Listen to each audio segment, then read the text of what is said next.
ابھی میں غیر مسلموں کے پاس کیا تھا نزول قرآن کے زمانے میں اس کی ایک فہرست آپ کے سامنے پیش کر رہا ہوں. یہ آثار قدیمہ ہڑپا اور موہنجو ڈارو یہ اتنے کروڑ اتنے لاکھ اتنے ارب سال پرانے ہیں. اس کا یقین کیا ہے؟ وہ جی ہم نے ٹھیکری لی وہاں سے، اس ٹھیکری کا ٹیسٹ کیا، وہ ٹھیکری کہہ رہی تھی کہ میں اتنی پرانی. یہ کہتے ہیں ہو نہ ہو انسان باندر تھا، ہو نہ ہو یہ کائنات ایک ذرہ تھی، یہ ہو نہ ہو کہ پیچھے کیا چھپا ہوا ہے. تو اسلام ان چیزوں کے مقابلے پہ جب نص وارد کرتا ہے تو پورے یقین اور وثوق کے ساتھ وارد کرتا ہے. میرے بھائیوں، ڈارون کی تھیوری آپ لوگوں میں سے جو پڑھے لکھے وہ جانتے ہیں. ڈارون ایک سمجھدار بندے کو کیا کہتے ہیں جی، وہ ذرا بنے ہوئے ہوتے ہیں جو لوگ دانشور. یہ بڑا پاٹے خان دانشور گزرا ہے. تو یہ دانشور صاحب کیا کہتے تھے؟ یہ کہتا تھا جی بندر سے انسان بنا ہے، انسان پہلے بندر ہوا کرتا تھا. تو آپ ہم میں سے چٹا ان پڑھ بندہ بھی اس پر سوال کر سکتا ہے کہ آپ کے پاس اس علم کا ذریعہ کیا ہے. لے دے کے وہ یہی کہے گا، ایک جٹ بھی اس کو پھنسا کے بیٹھ جائے گا کہ یہ تمہارے پاس ہے تو تکے ہی نا، یہ شکل ایک جیسی ہے، یہ بھی بازو سے رکھتا ہے، یہ بھی پیر رکھتا ہے، وہ پکڑ لیتا ہے، پکڑ کے کھاتا ہے، بندہ بھی پکڑ کے کھاتا ہے. لے دے کے یہ باتیں کیا ہیں؟ تکا. ڈارون کے پاس قطعی بات کوئی نہیں، اس کے پاس اندازے ہیں، تخمینے ہیں، تکے ہیں. اچھا، آج کل کا جو اللہ کو، رسولوں کو، مذہبوں کو نہیں مانتا، ایک مذہب ہے ایسا اپنے آپ کو مذہبی بھی نہیں کہتا. ایسے لوگوں سے پوچھو کہ یہ دنیا کیسے وجود میں آئی، تو وہ کہتے ہیں جی دنیا پہلے ایک نقطہ تھا، ایک جوہر تھا، ایک باریک ترین ذرہ تھا، ایک ایٹم تھا، ایک مالیکیول تھا، ایک الیکٹران تھا، کوئی ذرہ باریک ترین ذرہ تھا. وہ ایک بہت بڑے دھماکے کے ذریعے سے پھٹا. جب وہ پھٹا تو پھیلتا چلا گیا اور یہ کائنات وجود میں آئی. یہ آج کل کے ان دانشوروں کا نظریہ ہے. اسے بہت بڑے دھماکے کو یہ لوگ بگ بینگ تھیوری کہتے ہیں کہ جی بگ بینگ بہت بڑا دھماکہ ہوا. اب یہ الگ بات ہے کہ مسلمانوں کے ہاں بگ بینگ نہیں ہے، مسلمانوں کے ہاں کن فیکون ہے. میں ادھر جانا نہیں چاہتا کہ اس کی باریکیاں کیا ہیں اور یہ کائنات کا ایکسپینڈ کیسے ہوا، اس کی ترتیب کس چیز کا تقاضا کرتی ہے، کہ یہ محض اتفاقی امر ہے یا نہیں ہے، یہ ایک الگ بات. میں یہ کہنا چاہتا ہوں کہ ان کے پاس بگ بینگ تھیوری کا سورس کیا ہے، ذریعہ علم کیا ہے، ان کو یہ بات آ کے بتائی کس نے، ان کے کانوں میں یہ دم کس نے کیا؟ کچھ بھی نہیں ہے. یہ لے دے کہ میں آپ کو اپنی زبان میں بتاتا ہوں. یہ کہتے ہیں ہو نہ ہو انسان باندر تھا، ہو نہ ہو یہ کائنات ایک ذرہ تھی، یہ ہو نہ ہو کہ پیچھے کیا چھپا ہوا ہے؟ ایک اندازہ ہے، ایک خرس ہے، ایک تکا ہے. یہ میں نے آپ کو بہت ساری مثالیں دے دی. اچھا، یہ جی کائنات جو ہے یہ اتنے کروڑ سال پرانی ہے، یہ کیا ہے؟ کیا یہ حلفی بات ہے یا یہ ایک اندازہ ہے؟ یہ ایک تکا ہے. یہ آثار قدیمہ ہڑپا اور موہنجو ڈارو یہ اتنے کروڑ اتنے لاکھ اتنے ارب سال پرانے ہیں. اس کا یقین کیا ہے؟ وہ جی ہم نے ٹھیکری لی وہاں سے، اس ٹھیکری کا ٹیسٹ کیا، وہ ٹھیکری کہہ رہی تھی کہ میں اتنی پرانی. یہ کیا ہے؟ یہ یقین ہے یا تکا؟ تکا. خدا کی میں نے ان گنت اور بہت مثالیں ہیں عزیز بھائیوں. یہ میں نے صرف اور صرف عقلی طور پہ آپ کے سامنے باتیں رکھی ہیں. دنیا کفر کے خلاف پوری کی پوری دنیا، کوئی دنیا کا غیر مسلم ایسا نہیں جس کے پاس تکے نہ ہو، اور اسلام کے سوا کوئی ایسا مذہب نہیں جس کے پاس یقین نہ ہو. اب تک میں نے عقلی باتیں کی ہیں، اب قرآن سنیے. قرآن ادیان باطلہ جو قرآن کے زمانے میں، نزول قرآن کے زمانے میں دنیا میں موجود تھے، آپ جانتے ہیں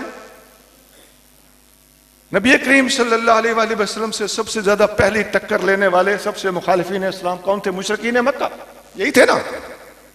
اب قرآن ان مشرکین مکہ کے بارے میں کیا فرماتا ہے؟ مشرکین کے بارے میں قرآن کہتا ہے ان ہی الا اسماء سمیتموہا، اللہ فرماتا ہے یہ جو تم نے بتوں کے نام رکھے ہوئے یہ صرف نام ہیں جو تم نے ان کو دے دیے ہیں. انتم و آباؤکم، یہ نام تم نے رکھے ہیں اور تمہارے باپ دادا نے رکھے ہیں. ما انزل اللہ بہا من سلطان، اللہ نے اس کے بارے میں کوئی پکی بات نازل نہیں کی تمہارے پاس. ان یتبعون الا الظن، تمہارے پاس کچھ بھی نہیں، تم پیروی کرتے ہو تو گمان کی، ظن کی، اندازے کی، تکے کی پیروی کرتے.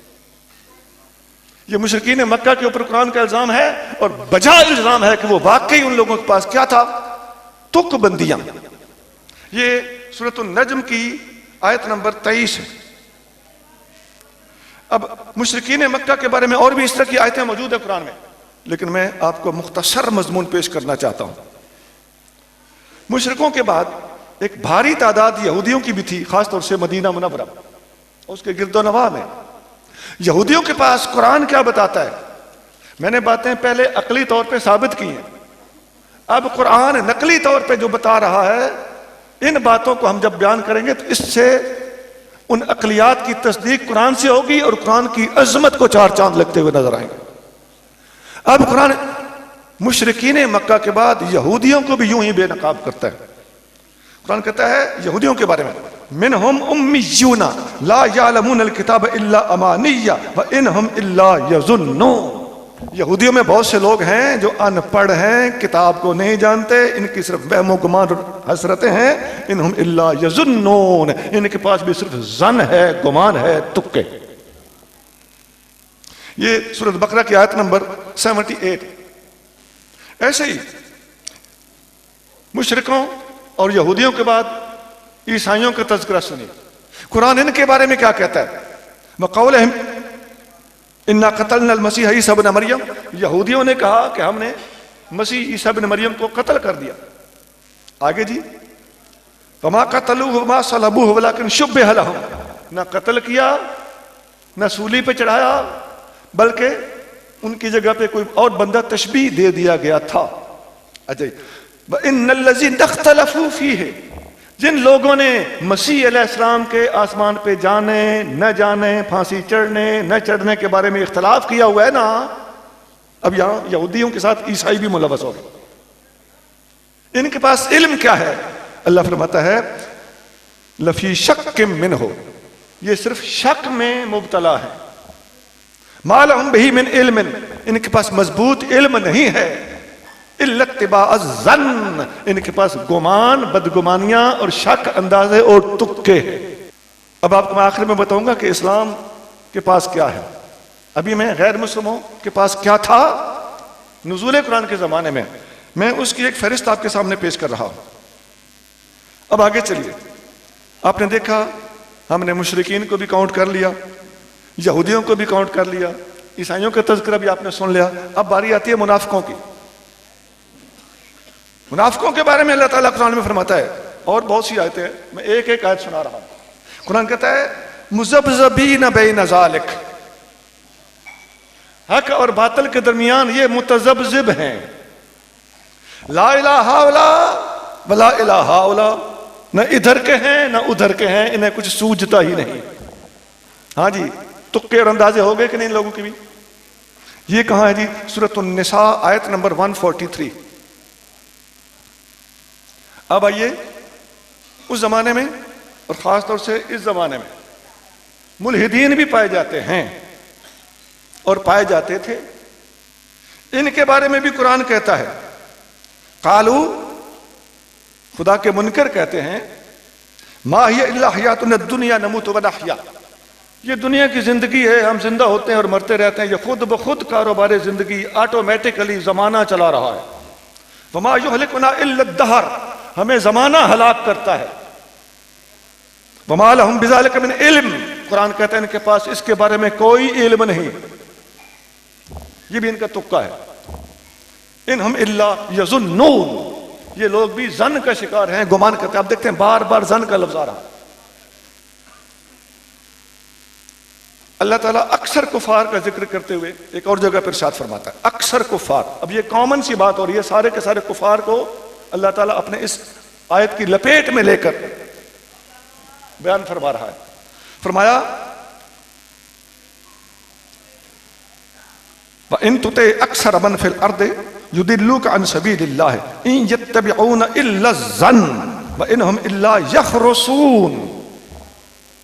اے محبوب, اگر آپ ان دنیا کے اندر پائے جانے والے اکثر کفار جو ہیں, اگر ان کی آپ کے ماننے والے پیروی کریں گے تو یہ تو انہیں گمراہ کر دیں گے. ان یتبعون الا الظن, ان سارے کے سارے لوگوں کے پاس اسلام اور قرآن کی یقینی باتوں کے مقابلے پر محض اندازے ہیں, ظن ہیں, گمان ہے.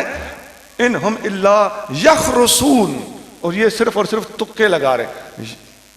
خرص اور خراسہ کہتے ہیں اچ کا ریٹ لگانے کو.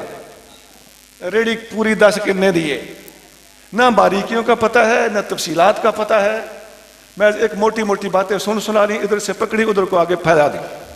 یہ تمام خراسے ہیں, اندازے ہیں, تکے ہیں. آپ نے ہر غیر مسلم کے بارے میں قرآن کا بیان سنا کہ قرآن ان پر جو الزام دیتا ہے وہ لا علمی, بے یقینی, گمان اور ظن اور خرص کا الزام دیتا ہے.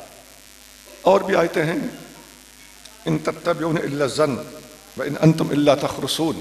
بہرحال جو میں ساری باتیں مختلف ادیان کے حوالے سے بتا چکا ہوں, ایک ایک کا میں نے نام لیا. میرے خیال ہے کوئی دنیا کا مذہب اسلام کے مقابلے پر اس وقت پائے جاتے تھے, کوئی باقی رہ نہیں گیا. سب کا نام لے لے کر قرآن نے ان کو تکے باز اور گمان اور ظن پہ چلنے والے اور یقین کی دولت سے عاری قرار دیا ہے. اور ان کے مقابلے پر قرآن اپنے آپ کو کیسے پیش کرتا ہے؟ قرآن کا آغاز ان الفاظ سے ہوتا ہے ذالک الکتاب لا ریب فیہ. قرآن وہ کتاب ہے جس کے اندر کسی قسم کا کوئی شک ہے ہی نہیں. قرآن نے, اللہ کریم نے, اللہ کے محبوب صلی اللہ علیہ وآلہ وسلم نے مسلمانوں کو یقین کی راہ پر ڈالا ہے. اور قرآن اگر کھلتا ہے تو یقین کی دولت بانٹتے ہوئے کھلتا ہے. ایک اور جگہ پہ فرمایا ربنا انک جامع الناس لیوم لا ریب فیہ. اب قیامت کے دن کے بارے میں بھی فرمایا اے اللہ تو اس دن لوگوں کو جمع کرے گا جس دن کے اندر کسی قسم کا لا ریب فیہ, کوئی شک نہیں ہے. کتاب کے بارے میں کیا فرمایا؟ لا ریب فیہ. قیامت کے دن کے بارے میں کیا فرمایا؟ لا ریب فیہ. ایک اور جگہ فرمایا الحق من ربک. اے محبوب, حق آپ کے رب کی طرف سے ہے. فلا تکم من الممترین, اپنی امت کو کبھی شک کا شکار نہ ہونے دینا.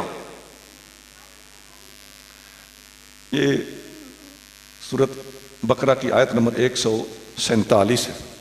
اور یہی یقین جب فراہم کیا اللہ تعالیٰ, اللہ کی قدرت دنیا اسلام کو تھپکیاں دیتی ہے. اللہ نے فرماتا ہے ولا تہنوا ولا تحزنوا, ڈھیلے مت پڑنا, ڈر مت کھانا. وَأَنْتُمُ الْأَعْلَوْنَ إِن كُنْتُم مُؤْمِنِينَ, اگر تمہارا ایمان مضبوط ہے تو تم ہی غالب آ کے رہو گے. یہ یقین کی دولت تھی جس کو اللہ تعالیٰ نے قرآن کی مختلف آیتوں کے اندر مختلف طریقوں سے بیان کیا.